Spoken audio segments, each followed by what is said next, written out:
Some bad news, this tiny daughter board on the bottom of the micro board, held on by this tiny ribbon cable, just fatigued and broke off. And I tried to reconnect it. I mean, this board has the select and start buttons and the charging lights on it, the LEDs. So I'm trying to reconnect it with wires. The solder points are just teeny tiny. I'm just trying to locate, trying to get it to work again. And it's been really frustrating, and I'm banging my head against it when I see some guy selling a micro that was all beat up but still working. And I thought, oh, perfect. I'm just going to buy that one.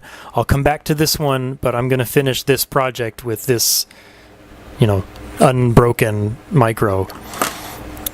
Some other bad news is I just can't get everything to fit with this battery. The battery's just barely too thick. So sorry if it's boring to talk about my thought processes and stuff, but it drives me crazy when I watch a video or read a build log and everything just seems to fit perfectly in place. And I can see that things have changed, but they never get talked about. And the truth is, sometimes projects like this that you've never done before, especially you've never seen anyone else do before, I still don't even know if this is going to be possible. There's tons of obstacles and roadblocks, and you have to solve problems you've never seen before. And so I had to kind of adopt a mentality that either I'm going to abandon the project and not finish it because I can't solve the problems, or I'm going to do whatever has to be done to get the project back on track. And so that's why I spent the money on another micro. And for this problem, the thickness problem, I went and found some just teeny tiny tack, so I can't even pick it up, these tiny tack switches to try and attach to the buttons to try and get them working again, because this board, I've already taken the wires off. It's just too thick with the board and the silicon pads. It's a shame to not use them because these are original Nintendo pads. I put a lot of work into mapping these traces out and soldering to it, but I have to do whatever it takes to get it working. So I'm scrapping that whole part, and I'm taking some steps back. And I was about to solder these tiny tack switches on when I found these ones, which are kind of squishy, and they're thicker, but they have a membrane like these pads, and so it won't feel exactly like a Super Nintendo controller. It's kind of a compromise, but I think these will be thin enough that I can have the buttons be pressable and then be able to fit the battery. The next obstacle is, even if I can get the battery to fit, there's absolutely no way, no matter how thin I get it, the game is way too thick. Even if I don't even have this micro in there, with just the screen and the cartridge, that just barely fits. I mean, it tapers off, it gets really thin at the bottom of the controller. That just barely fits. So it's impossible. It has to be impossibly thin to get a game in there. I did some experimenting. I took a cheap shovelware Game Boy Advance game and cut this part out the back of the cartridge. And if you put the board in there, you can slide it in like that, and it will read the game like that. Obviously, that's no way to play games on a Game Boy Micro. Oh, hey, I want to play this other game. Let me grab my screwdriver and take it apart and put the board inside. That's terrible. And so my options are to cut a big hole in the back of this one, which I still don't want to do. The game cartridge won't be exactly centered at the bottom of the controller. It's going to be off center. It's going to look terrible.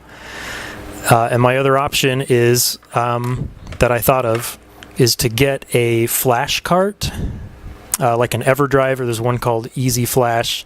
But you can get carts that you load the games you want to play onto an SD card that slides into the chip. So I would get one of those, put it into this housing, and then just keep that in there forever. Still open up the controller when I want to mess with the card, but just keep it on there. Obviously, it would be better if I had some magical way that I could put whatever cartridge I wanted in there. But again, for the sake of doing whatever it takes to keep the project rolling and viable, that's probably what I'm leaning toward. Some good news is I really like how these buttons are looking, the volume buttons, the headphone port I've got installed there. I don't know if I did this kind of backwards. Maybe I should have soldered them on before attaching them to the case. I'll see. I've got the L and R buttons installed. They're clicky because I put them on before I found these. I might switch them out for these if it's a problem. I don't know yet. I'll see.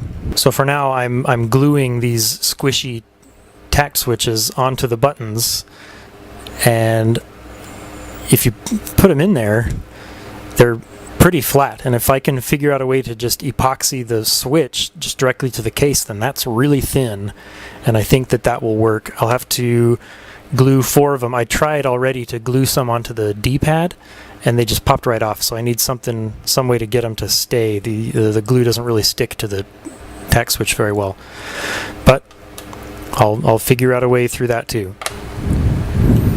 These buttons feel pretty good. I went ahead and glued the buttons to the switches and then epoxied the switches directly to the controller, so it makes them nice and shallow. They don't feel like a stock Super Nintendo controller. You can tell that they're shallower a little bit, but they're not loud and clicky, and they do have some travel to them, and they feel pretty good. I didn't have to glue the buttons to the switches, but it helped when I was gluing the switches to the case, because then that's exactly where they needed to be.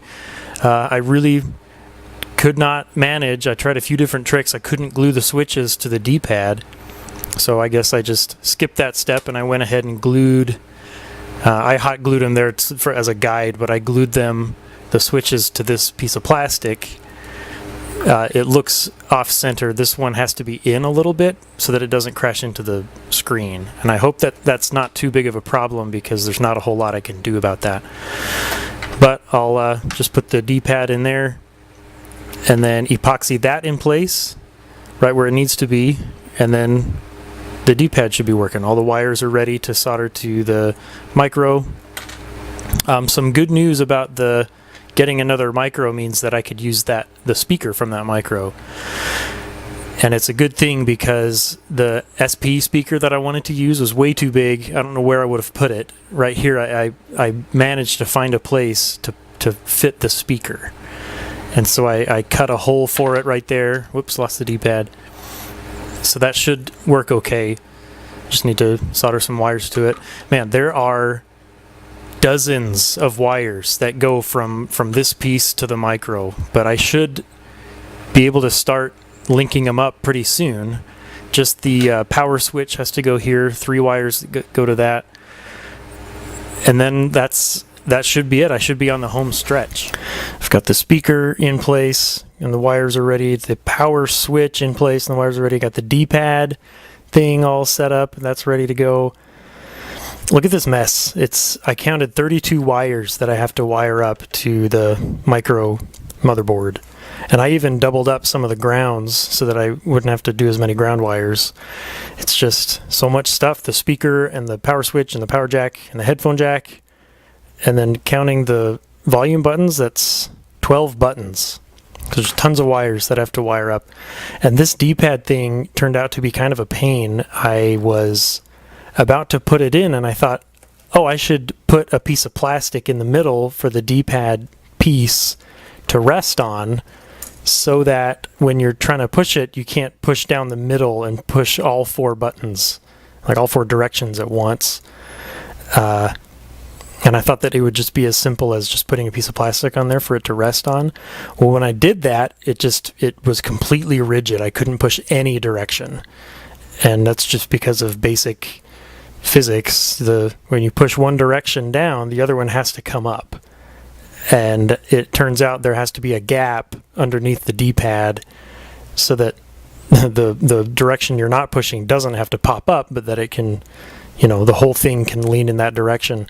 And if I'm pushing up, the down direction's getting held in place, and so the left and right get pushed down a little bit, just not enough to engage the electrical contact. I learned a lot about D-pad physics doing this project.